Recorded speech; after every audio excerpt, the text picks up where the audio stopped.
Olá! Projeto de lei regulamenta estadia de carros no pátio da Indec. Campinas recebe extensão da Avenida Mackenzie e o vereador alerta para a violência na cidade. Esses são os destaques do Câmara Notícia de hoje.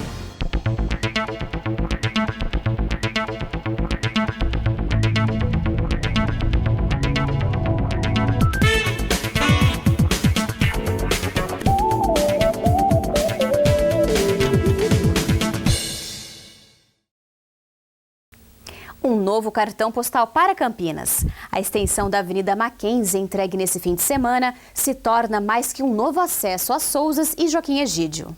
Uma nova entrada para os distritos de Souza e Joaquim Egídio. E que entrada! A extensão da Avenida Mackenzie, entregue à cidade nesse fim de semana, deve se tornar um novo cartão postal. Com projeto paisagístico e uma ciclovia, a nova Mackenzie é uma contrapartida de empreendimentos imobiliários na região. Olha, todos os empreendimentos que nós estamos fazendo em Campinas, nós estamos pedindo essas contrapartidas. E através das contrapartidas, o que é a contrapartida? Nada mais é do que, ok, o empreendimento é bom, ele é necessário para o desenvolvimento da cidade, mas a contrapartida, ela minimiza o impacto do empreendimento, seja ele ambiental, seja ele viário. Então, todas as obras que estão sendo feitas em Campinas, a Prefeitura tem feito a exigência das chamadas contrapartidas, que são investimentos na infraestrutura da cidade. A entrega da Avenida Isaura Roque Quércia, nome oficial da extensão da Mackenzie, foi celebrada com uma corrida e com a presença de autoridades do Executivo e Legislativo Municipal e Estadual. Para menor impacto do meio ambiente, ao longo da avenida foram construídos corredores para evitar atropelamentos de animais silvestres. Ela atende todas as demandas, inclusive ambientais, que era uma grande preocupação, e sem dúvida também que ela acaba desafogando o trânsito dos distritos de Sousas e Joaquim Egídio. Uma avenida moderna que contempla também a segurança. Que sirva de um grande exemplo, né? Para que outras obras iguais a essa ocorram em toda a cidade. As contrapartidas têm sido um caminho maravilhoso, quer dizer, são obras que são realizadas em Campinas e anexo a isso o prefeito, no caso a prefeitura, exige uma contrapartida. Nesse caso aqui é emblemático para nós, por quê? Porque ataca o ponto mais sensível, que é a mobilidade urbana. Quer dizer, a mobilidade urbana que é o grande problema hoje, principalmente das grandes cidades. Então não tenho dúvida nenhuma que isso aqui vai ser modelo para tantas outras que virão. Não Campinas apenas, mas para outras cidades, outras regiões. E não foram só os moradores da região de Sousas que ganharam uma ciclovia bonita. O Parque Ecológico Monsenhor Emílio José Salim recebeu 2 pistas de mountain bike, uma para iniciantes e outra que pode receber competições.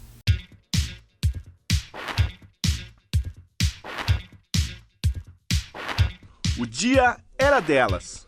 Até a comida oferecida chegou de 2 rodas. Para quem é fã do pedal, o Parque Ecológico Monsenhor Emílio José Salim recebeu 2 pistas de mountain bike, uma para iniciantes da modalidade e outra mais técnica para ciclistas mais experientes.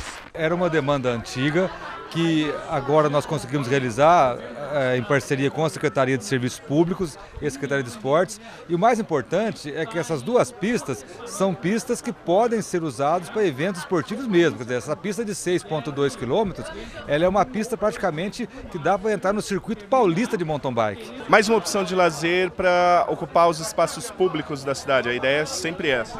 Olha, a Prefeitura assumiu o Parque Ecológico em janeiro desse ano. É uma linda região no centro da cidade, mas que estava muito abandonada. Então nós assumimos, o Estado vai repassar um valor inicial, a despesa que não é pequena, é cerca de R$800 mil por mês. A ideia é essa, é trazer as pessoas para vivenciar o dia a dia do Parque Ecológico. Nós já fizemos, já melhorou, já mudou a cara do parque esses meses, com a roçada de mato, com o cuidado das instalações, e muito ainda nós vamos fazer para que esse espaço volte a ser aquilo que nunca deveria ter se perdido, que é um espaço onde as pessoas podem, as famílias podem aproveitar. Ciclistas de todas as idades aprovaram as pistas. Uma outra opção, né, relacionada com área verde, com bastante espaço, realmente ficou interessante. Essa é uma nova opção que realmente deixa a gente contente aqui na cidade.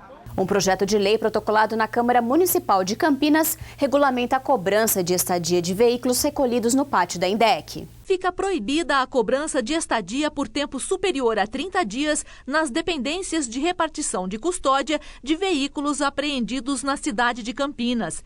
Este é o texto que encabeça o projeto de lei protocolado pelo vereador Paulo Galtério. Isso depois de alertar a população a respeito de cobrança indevida por parte da empresa que administra o trânsito da cidade. O Código Brasileiro de Trânsito, no artigo 262, ele limita essa cobrança dos dias. 30 dias é o máximo, porque pode acontecer da pessoa ter que ficar com o carro 90 dias. Esses 70 dias não está obrigado. O vereador contou que tem recebido em seu gabinete pessoas preocupadas em não conseguir recuperar seus veículos por não terem dinheiro suficiente para pagar a taxa além dos 30 dias. Muitas delas apelaram para a justiça. Mas eu já, até para evitar do cidadão campineiro ter que entrar na justiça, o que eu fiz? Eu fiz esse projeto de lei tirando o direito daquela pessoa que é responsável pelo pátio de exigir a cobrança por mais de 30 dias. Quando ele exigir mais do que 30 dias de pátio, tá, ele é penalizado, a autoridade responsável pela custódia. Então, assim, a lei que proíbe o veículo de ficar mais de 30 dias já existe. Eu não estou criando essa lei, eu estou proibindo a autoridade de ultrapassar esse limite de 30 dias. O projeto está em tramitação na Câmara e deve ir a plenário nas próximas reuniões ordinárias. Câmara aprova projeto que corrige unidade de referência para a cobrança de multas em caso de estabelecimentos que descumprirem regra que determina a reserva de vagas de estacionamento para pessoas com deficiência.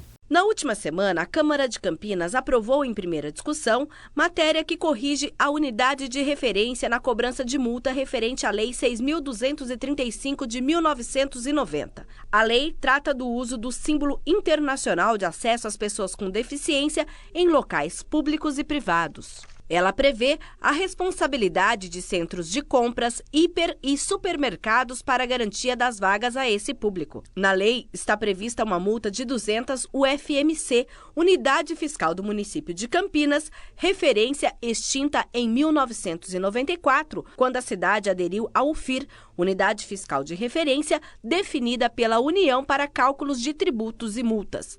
Em 2001, Campinas voltou a ter uma unidade própria de referência, a UFIC. Assim, a lei de 1990 ficou em desuso quando se trata da cobrança da multa, como explica o autor da proposta. Estou transformando essa multa de UFMC para UFIX, Unidade Fiscal de Campinas. Então, é só fazendo essa alteração para que tanto o PROCON como os fiscais que multarem esses infratores, ela possa...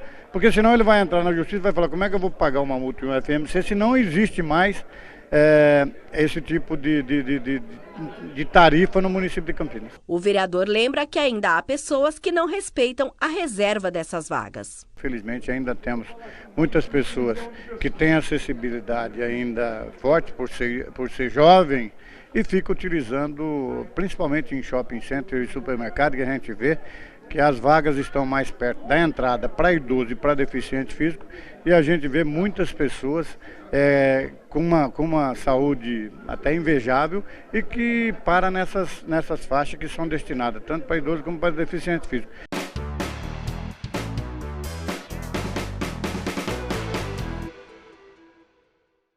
Sancionada pelo prefeito Jonas Donizete, a lei que institui o mês Abril Azul, dedicado a realizações de ações educativas para despertar a atenção do transtorno autista. A lei é de autoria dos vereadores Carmo Luiz e Jorge da Farmácia e foi publicada no Diário Oficial do município. De acordo com o texto da lei, no Abril Azul serão realizadas ações educativas para buscar ferramentas para diminuir as barreiras existentes em relação à pessoa com autismo.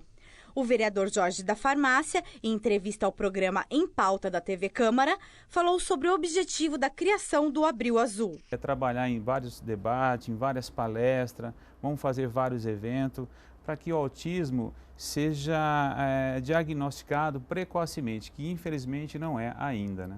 O autismo é considerado um transtorno de desenvolvimento que geralmente aparece nos primeiros anos de vida e compromete as habilidades de comunicação e interação social.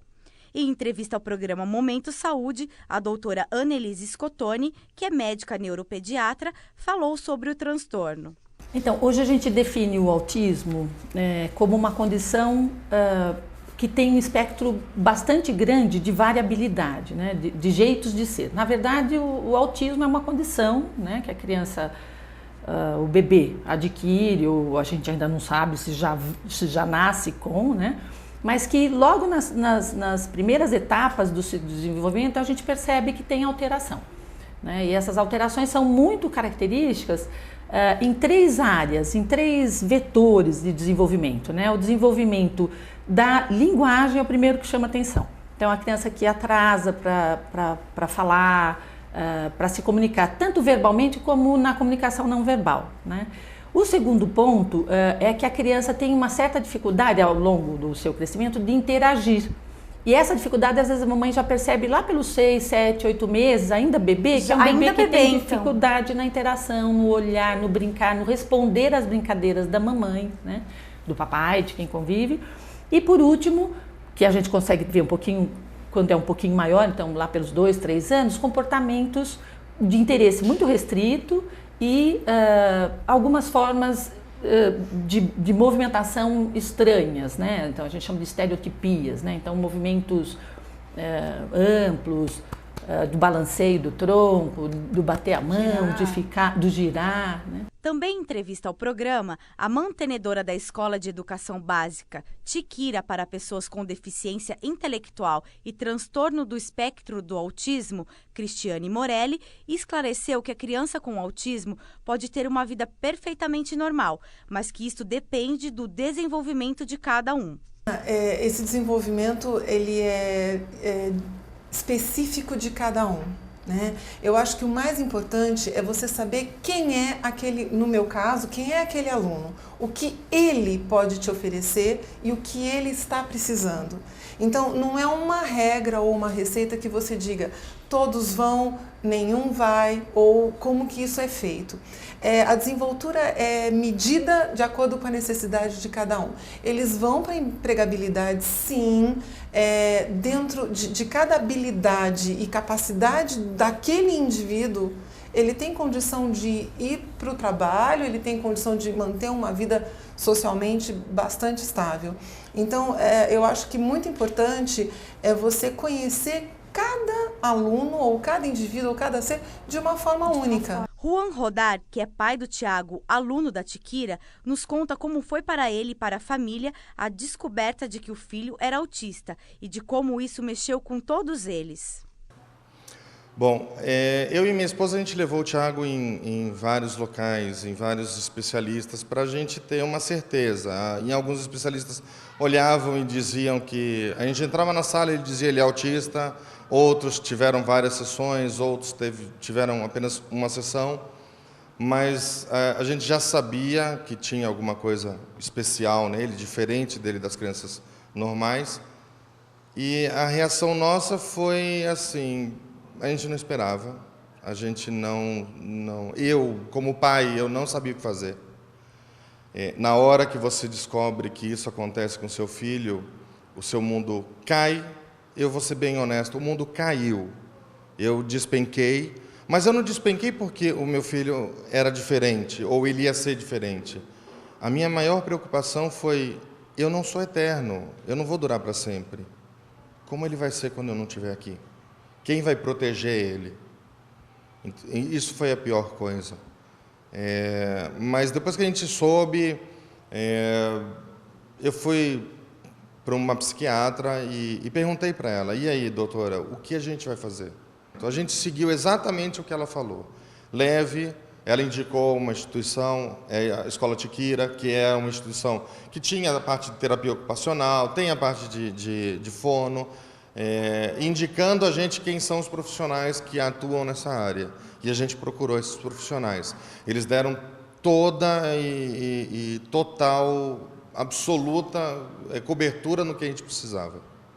Bom, quando a gente teve realmente o diagnóstico, a gente aceitou o diagnóstico, a primeira coisa que eu fiz foi chamar os pais da minha esposa e os meus pais. A gente chamou, é como se fosse uma reunião de família. E foi quando eu falei para eles, olha, o neto de vocês, ele é diferente, ele é autista. Está diagnosticado, ele não vai ser aquela criança que todo mundo espera, aquele garotinho. E uma das coisas que meu pai falou, mas ele para mim vai ser sempre o Thiago. E o meu sogro falou uma coisa interessantíssima, que isso eu guardo até hoje. O meu sogro falou, ele não é autista, ele é artista. Ele sempre vai ser artista, porque ele tem a arte dele. Seja agora quando criança, seja quando ele estiver mais velho. Olha, o Thiago, ele é meu amigo. A gente sempre está junto, a gente sempre brinca. Ele adora passear de carro comigo. Às vezes ele me puxa, ele põe o tênis dele e ele olha para mim. Agora que ele está mais velho ainda, que ele fala papai, ele nem fala mamãe ainda, ele fala papai. Papai. E ele me puxa, ele pega a chave do carro, ele pede para eu dar uma volta, e é só para dar uma volta de carro com ele. Escutar a música que ele gosta de colocar, por sinal, ele só coloca uma música que ele gosta bastante, que é do Tim Maia. Mas eu adoro sair com meu filho, eu adoro. Eu tenho aquela vontade de todo pai, eu quero jogar futebol com meu filho. Eu não tenho essa vontade. A minha vontade é estar junto do meu filho, seja onde for. Se for numa piscina, se for num clube, se for numa praia, eu sempre estou perto dele, sempre vou estar com ele.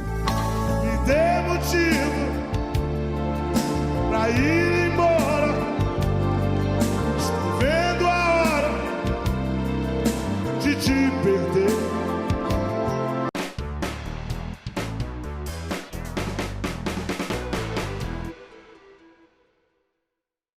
Vereador Gisel Silva comentou sobre o aumento da violência em Campinas, após a morte de um empresário em frente a uma academia.